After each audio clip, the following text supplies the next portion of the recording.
Why Scharriar became bitter towards women. The Arabian Nights Introduction, Part 1.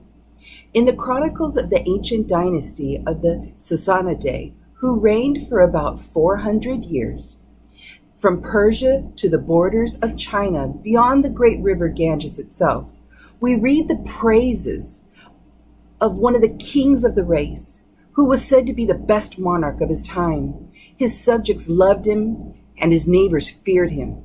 And when he died, he left his kingdom in a more prosperous and powerful condition than any king had done before him. The two sons who survived him loved each other tenderly, and it was with real grief to the elder Scharriar that the laws of the empire forbade him to share his dominions with his brother Shahzeman. Indeed, after 10 years, during which this state of things had not ceased to trouble him, Scharriar cut off the country of Great Tartary from the Persian Empire and made his brother king. Now the Sultan Scharriar had a wife whom he loved more than all the world, and his greatest happiness was to surround her with splendor and to give her the finest dresses and the most beautiful jewels.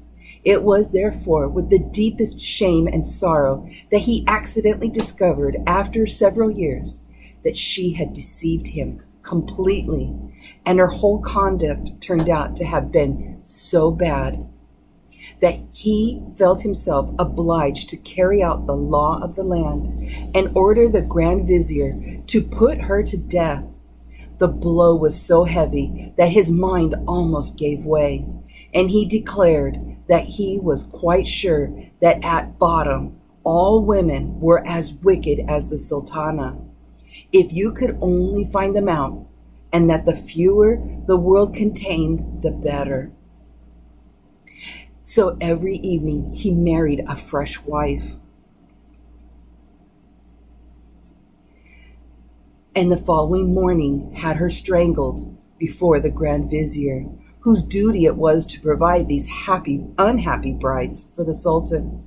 The poor man filled his task with reluctance, but there was no escape, and every day he saw a girl married and a wife dead. This behavior caused the greatest horror in the town, where nothing was heard but cries and lamentations. In one house was a father weeping for the loss of his daughter. In another, perhaps a mother trembling for the fate of her child. And instead of the blessings that had formerly been heaped on the Sultan's head, the air was now full of curses.